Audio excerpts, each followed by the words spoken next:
8 می ساکنان پایتخت قزاقستان شهر آستانه پیروزی بر آلمان ناتسیستی را با راهپیمایی نظامیان و مردم ملکی تجلیل نمودند.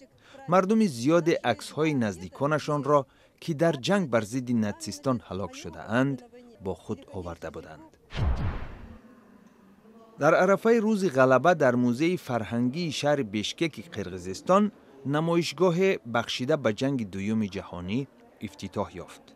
در نمایشگاه نقاشی‌های 15 هنرمند گذاشته شده‌اند. بعضی از آنها شخصاً در این جنگ اشتراک کرده‌اند. در اوکراین یک هواپیمای نو برای اولین بار از شهر کیف به گاستامل پرواز کرد. هواپیمای بارکش ان-178 کارخانه دولتی به نام انتانوف امکان دارد هم در ساحه نظامی و هم در ساحه ملکی مورد استفاده قرار گیرد. بعد این پرواز مقامداران اوکراینی با آذربایجان و چین در مسئله فروش ان-178 به این کشورها سازشنامه امضا کردند.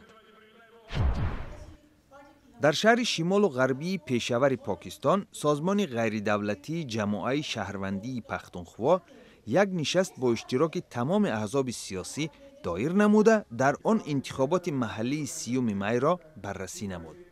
اشتراک کنندگان نشست یک حوزه انتخاباتی را که در آن آوازدهی زنان منع شده است محکوم کردند.